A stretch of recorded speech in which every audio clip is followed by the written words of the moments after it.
The legitimacy of any election is provided for and anchored in the Constitution. It is determined by constitutional provision, and it is also determined by the people of Kenya.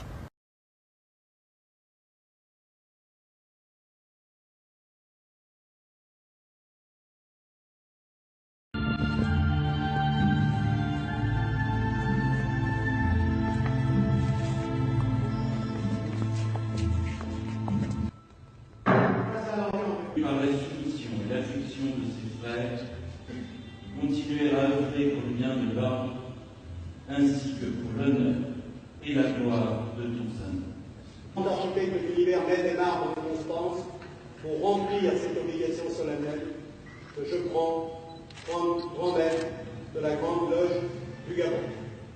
Moi, Ali Bongo Ondimba, en présence du grand architecte de l'univers et de cette grande loge de maçons, je promets solennellement que je m'acquitterai des devoirs de grand maître de la Grande Loge du Gabon. Le code Michel rappellera à tous, le sang nous rappellera que nous sommes tous jugés en haut.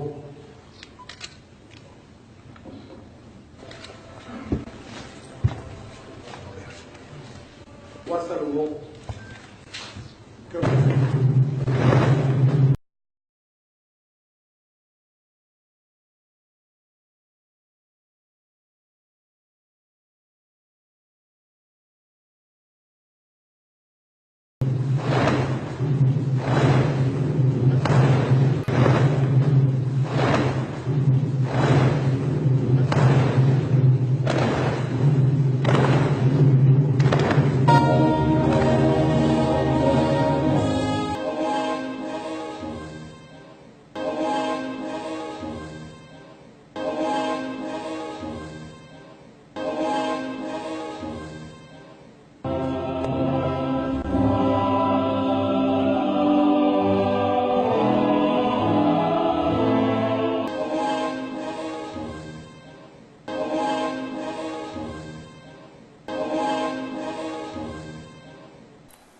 Did you know that 56 signers of the Declaration of Independence were Freemasons?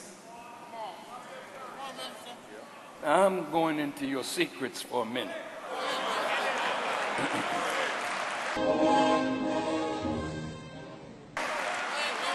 Not you, Black Mason and Shriner. You don't have any secret. It's the white Masons and Shriners that we're going to expose in a minute.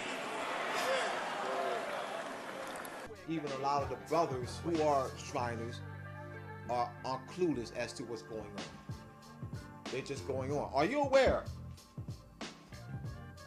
that in 1919, a local temple of the ancient Arabic order of the nobles of the Mystic Shrine, the Europeans, sued at Houston, sued a local temple at Houston of the ancient Egyptian order of the nobles, ancient Egyptian Arabic order of the nobles of Mystic Shrine, which is the Prince Hall order of the Shriners.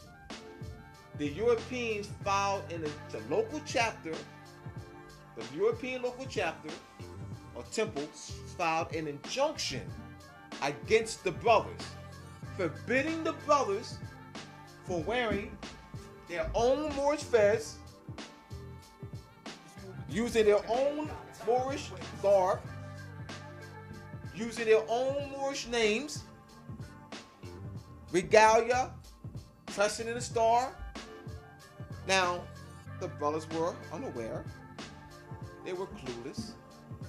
So the brothers of the ancient Egyptian Arabic order of the nobles of the Mystic Shrine, Prince Hall, did not file a counterclaim. What they did was, it eventually went to the Supreme Court. So the national body got involved.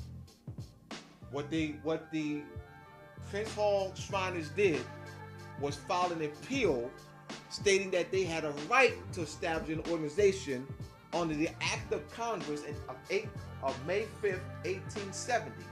But they never, the Prince Hall Shriners never made the birthright claim. The Prince Hall Shriners never made a counterclaim in taking a birthright position that the fairs belongs to them.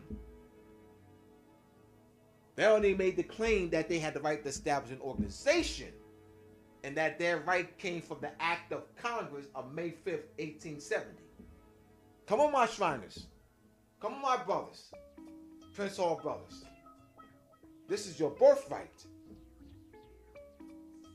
Doesn't belong to the order. It belongs to you. It does belong to you by birthright.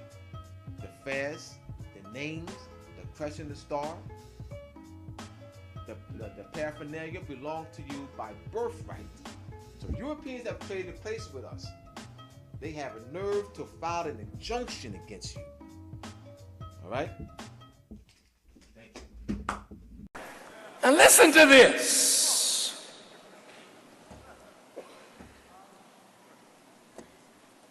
At least 9 of the 56 signers of the Declaration of Independence were Freemasons.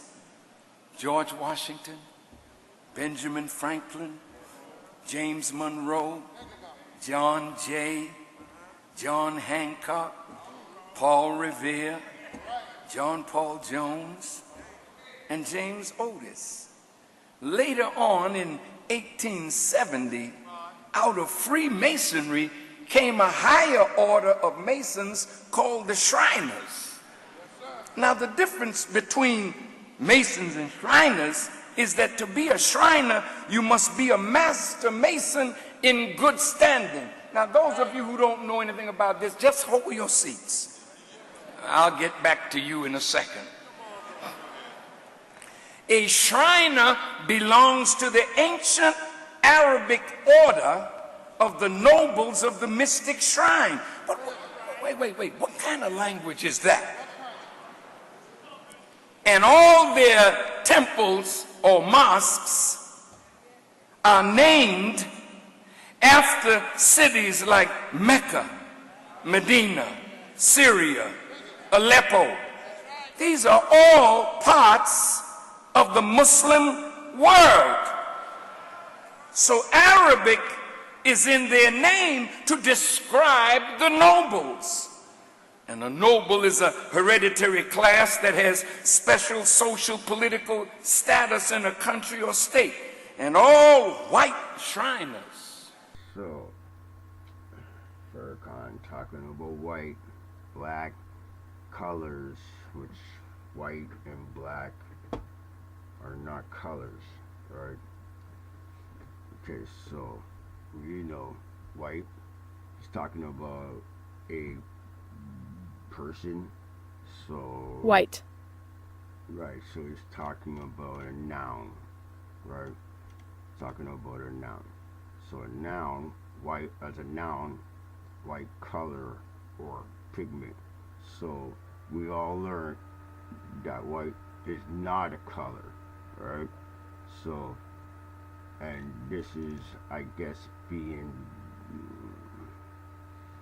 derived from Oxford dictionaries, okay, Oxford University, right? So you're seeing doo-doo in etymology or in just the science of how to read a dictionary. You'll have your entries,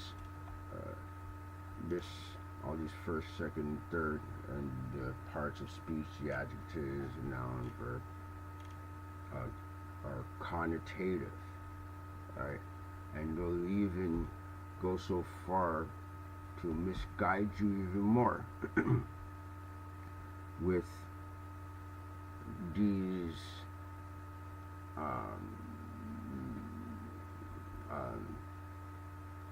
misguided,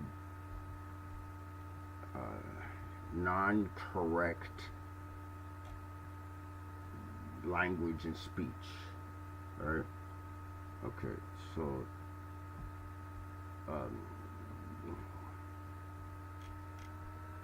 etymology, the origins of the word, etymology is where it originates. So, origin, late Old English, white, of Germanic origin related to Dutch white, wit, and German Weiss, also to wheat. So, white have an exalted or noble political and social status in America and nations throughout the world. Now they talk about this mystic shrine, meaning that there's some mystery attached to the shrine itself. And what is a shrine? It's a sacred place of worship associated with a holy person or a holy event, a container for sacred relics such as the bones of a saint, the tomb of a holy person, or other revered figure. Well, who is the saint that is entombed in the shrine? Oh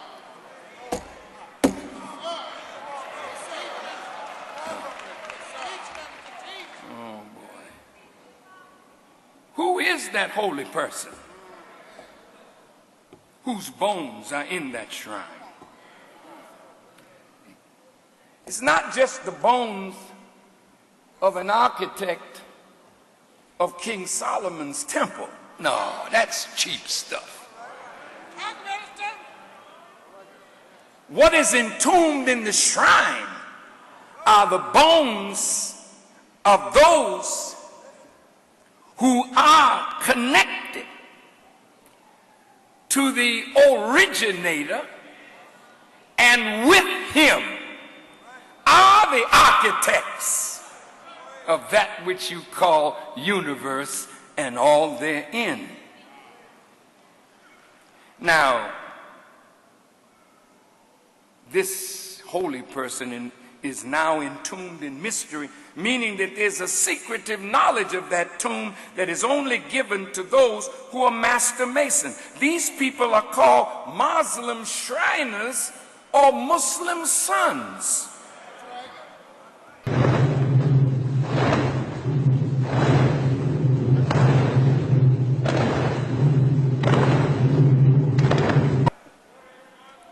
We get a question in our lesson: why does Muhammad make the devil study from 35 to 50 years before he can call himself a Muslim son and wear the greatest and only flag of the universe?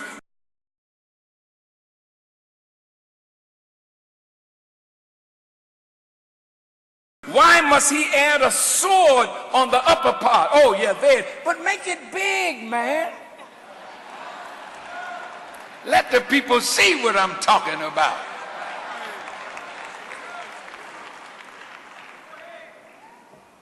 Now you have to remember, this question is put to us by Master Farad Muhammad. And if you notice, all the Shriner temples, you see that crescent, that star with a sword over it. You think they don't know Islam?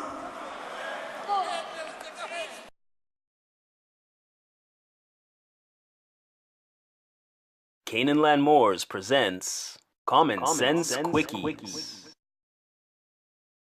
What we do here is we add some common sense thinking to everyday situations or comments that may arise. Want to give it a try?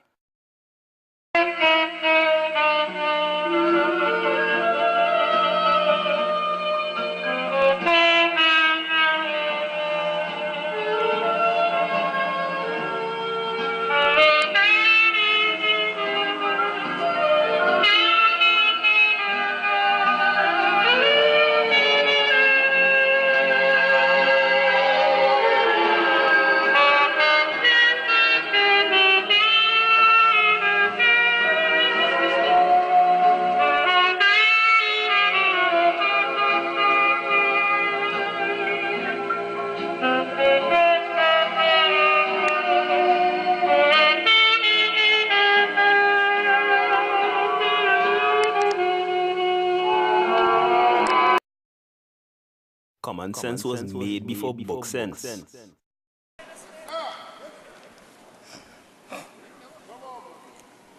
Well, now, if you look at this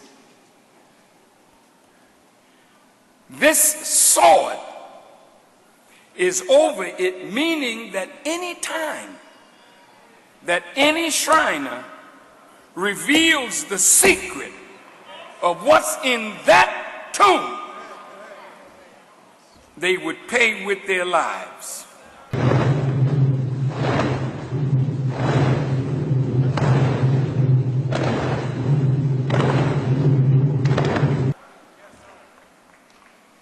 Well, what is the secret of the ancient Arabic order of the noble of the mystic shrine? It is you. It is your destiny. It is your future. It is your origin that has been kept a secret from you, but was known by the founding fathers of this country and known by the present day rulers. Now I want you to listen good. Elijah Muhammad said, you are the direct descendants of God himself. I'm going to say it again.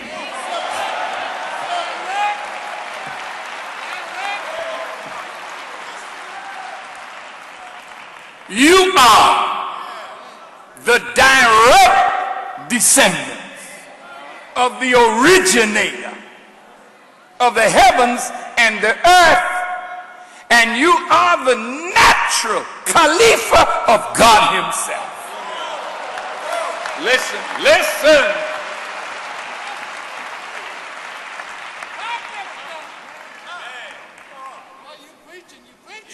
It is Arabic they use because Arabic is the original language of the Asiatic black man. This black man, direct descendant of the originator of the heavens and the earth, and in him is the knowledge of how to build not a temple but a new heaven and a new earth. And in him is the knowledge of how to build not a temple but a new heaven and a new earth. They look at black people and know who we are. Yes. This holy person was hit in the head by 3 ruffians,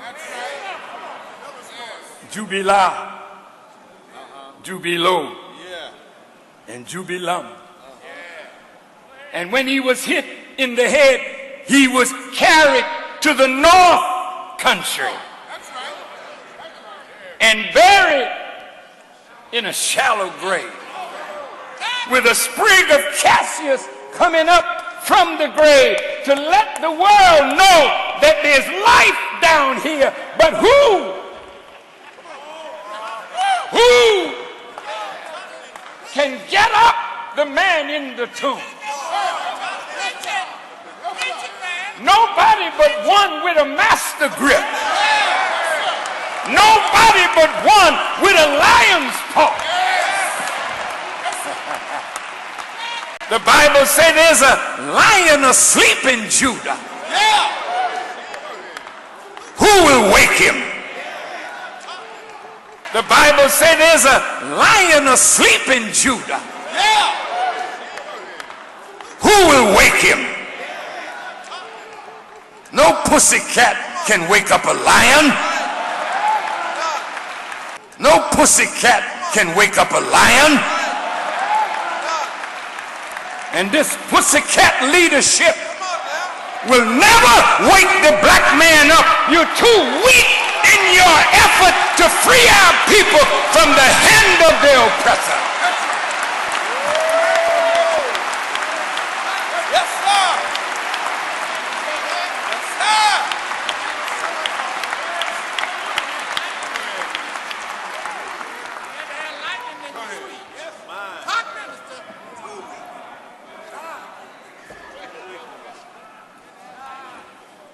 this one is really a metaphor. It is an allegory, it is a fable that describes something that has happened to a real person. One who is a direct descendant and has in his DNA that potential of building a new heaven and a new earth. His name is Hiram Abith. Hiram in Hebrew means a noble one. He was a noble. He was a holy person.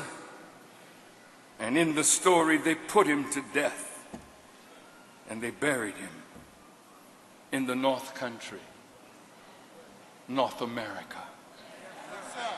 He's buried here. But he can be revived.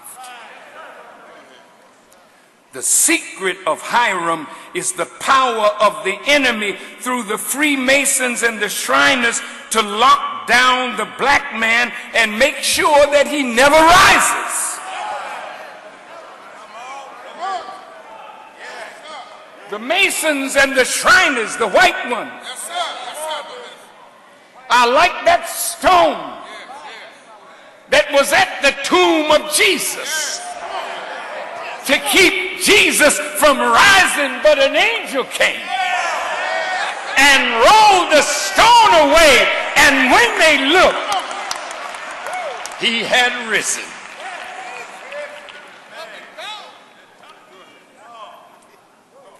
Keeping the secret of who the black man is was the duty of every white Mason, not the black Mason or Shriner, because you were never told that the secret was all about you. The white Masons and Shriners have always known the secret from Europe to America. In Europe, a Freemason understands the degrees and what it is to be a master Mason. They know something of the African origin of civilization, the advancements in Egypt, and the great architectural genius of the black man. They learned all of that through their study of the original Bible, which has always been locked away among the aristocracy. Common people could not read the Bible. But the people rose up and wanted to know what was in that book. So King James commissioned a group of 47 scholars. Some believe included William Shakespeare, to rewrite the Bible and give it a diluted version, so that the common people who did not know science would never be able to know the truth that was hidden under allegories, metaphors, figures of speech.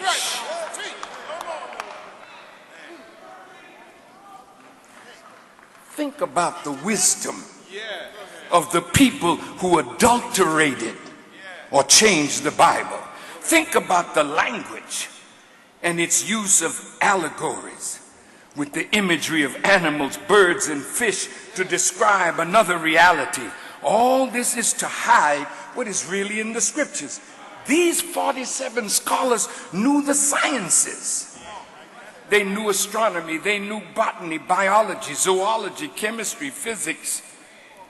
They knew these things because all of the scriptures are rooted in science. They use language that the little man could never unravel. But in their attempt to deceive the masses, they got themselves confused. And now they don't even know what the book means. It took the coming of God to unravel its meaning for us. Otherwise, to eat it, you'll be poisoned by it. You will think you know what you know not. and you will worship that of which you have no knowledge. Well, now you don't have to keep the secret anymore, Masons and Shriners, because the secret is out.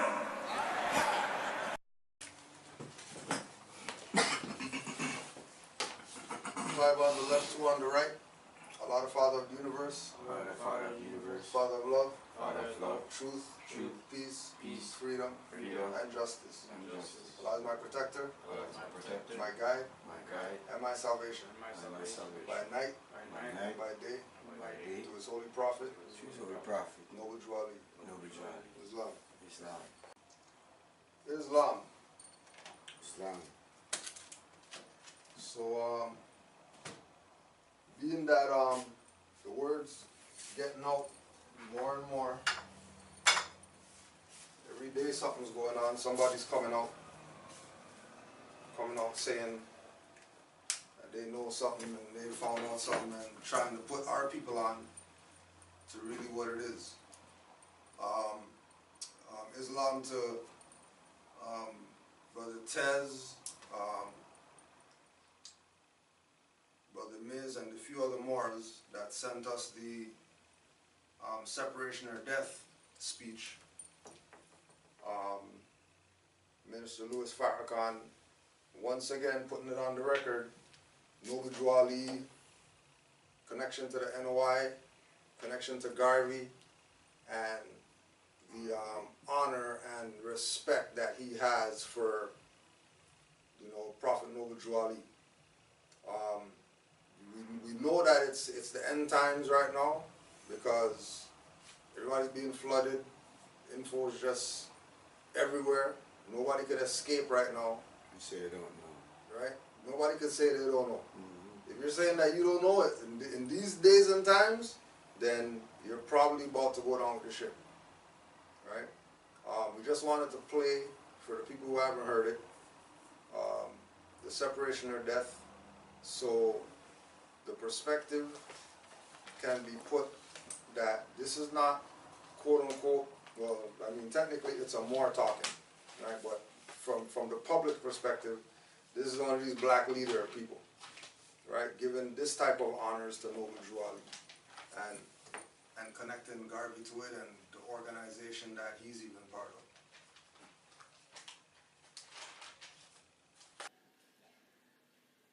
Thank you, dear Mayor, and thank you to all of you who chose to come out today to this beautiful symphony hall. It has a very significant history.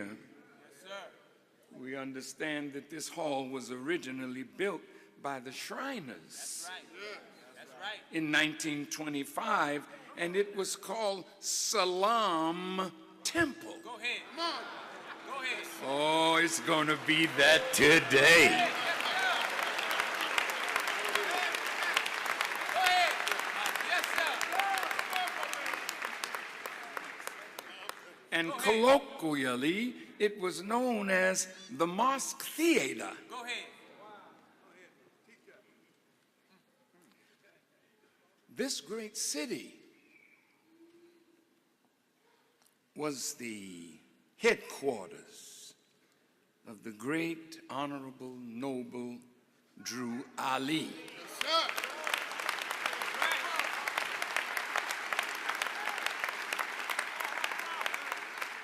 This great city, in it in 1913, Brother Noble Drew Ali set up the Canaanite temple in Newark. And it's very, very important because 1914 ended the time of the devil. According to what Allah revealed to the Honorable Elijah Muhammad, his time was up to rule us. We are now in our time. And he's in our time.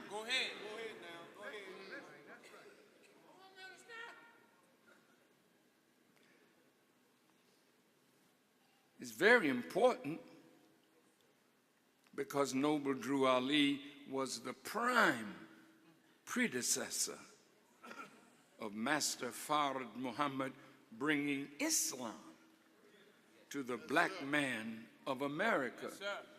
While Mr. Garvey would not teach religion, though a Muslim influenced him, he did not feel it was his place to teach religion. And Mr. Garvey struck more success with the common man by a more nationalistic Pan-African approach, which had something to do with access to land and freedom. But Noble Drew Ali had the same thought, but he came in a religious vein. And even though Noble Drew Ali had passed, and many of the former followers of Noble Drew Ali came to join the nation, we write a letter to get an X, but he never, ever touched the names that Noble Drew Ali gave to his followers. They already had a righteous name. They already were out from under the enemy.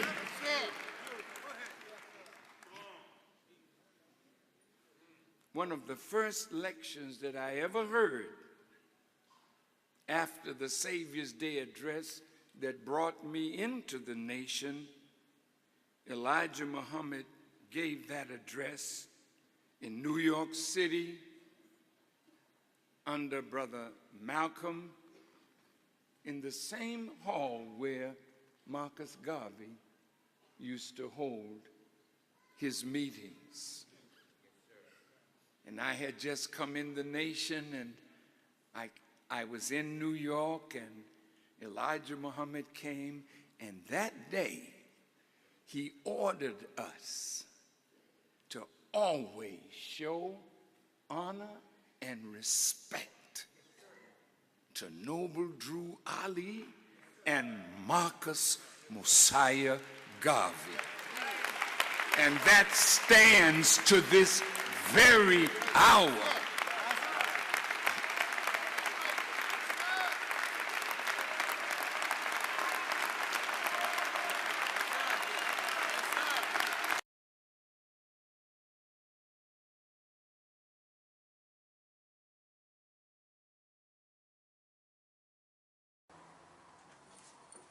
Well,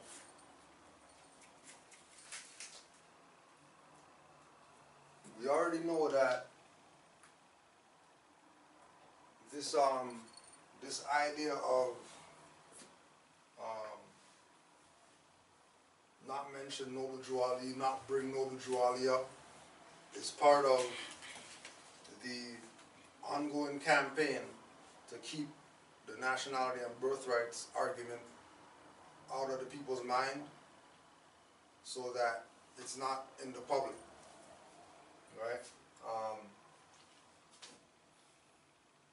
Talked about the name of the, because remember, Shriners are, Illuminati and all that stuff, right? So, for them to call their temple site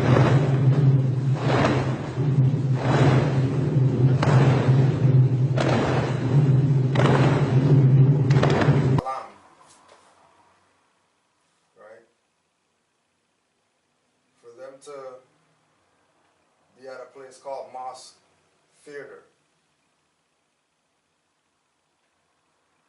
Let's the people who are viewing this know that these so-called people that are in, the secret societies or whatever like that, they're not gravitating in the realm of Christianity or mundane studies. Like, they're going into the realm of esoteric knowledge, Gnostic knowledge, etc. Farrakhan said that in 1914, according to Elijah Muhammad's teachings, devil's time was done in 1914. Noble Drew Ali came in 1913. So, if Drew Ali came in 1913 and the devil's time was done in 1914, it's only right that he made the statement that it's our time now. It's over. Like, it's pretty much over. And this was back then, that it was over. Same thing that Moore has been telling people with the bankruptcy crash and all that, Noble Drew Ali going to Havana, Cuba, all the things that Moore's outlined to prove the end of this so-called beast system, right? Farrakhan's back in that position, right? He's making it known that in 1914, the rule of the devil was up. And then when we go to our teachings, we already know that devil, Lucifer, and all that stuff is lower self. Remember, like we said with the Shriners and the Salam Islam people and all that, don't be confused when you hear them talk and say certain things and think that that's just what they know, that's it.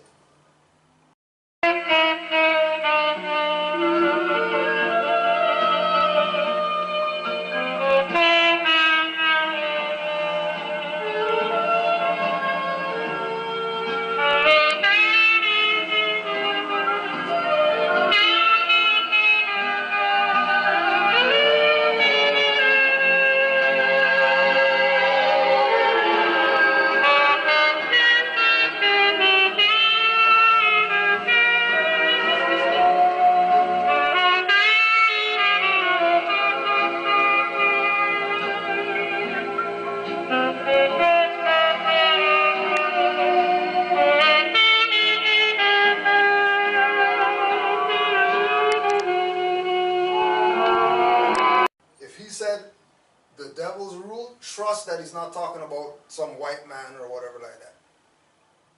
That's not where he's going, right? When we look at the underlying message that he's relaying to whoever's watching this thing, is that the leaders, Elijah Muhammad, Fard Muhammad, Garvey,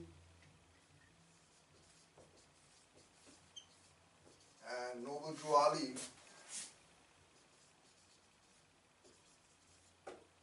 are pretty much all cut from the same cloth. Right? All of them are in the same place. Right? Their messages are relative. The time frame that they were doing their work is relative. You know, when he brought up that after Noble Drew Ali died, many of the former followers joined the NOI. Right now, if they were Moorish Science Temple before NOI, right, how could Fard Muhammad be a teacher of Noble Drew Ali if NOI didn't even come around until 1930? Right? How can the former followers that joined the NOI people not touch the names that Drew Ali brought for them? They don't use them. Right? The people in the NOI, they have to write a letter to get an X and all that. Right? So they're writing a letter to get an X. But they're writing a letter to get an X. Right? They're writing a letter to get an X. But the people who were former followers of Noble Drew Ali that joined the NOI, they just got to keep their LRB. They didn't have to go deal with getting X's and all that. Okay. Peace, bro. Peace. Right? They didn't have to go that route. So if the people that were in Moorish Science Temple, left that and joined the NOI and kept El Ram-Bey. And then people in the Nation of Islam are applying to get an X. And then once they get X, they're good with that. But there's people in the organization that got El Ram-Bey. That had nothing to do with go get an X and all that. Should be something to wake up those people that, you know, somebody's in the wrong place. Somebody's playing you guys. There has to be somebody playing these people. It's like being African American. Right? Yeah. Right? Everybody else around you is saying Congolese and, you know what I mean, Eritrean, Zimbabwean, whatever. But they don't come over here and say they're African American. But we do.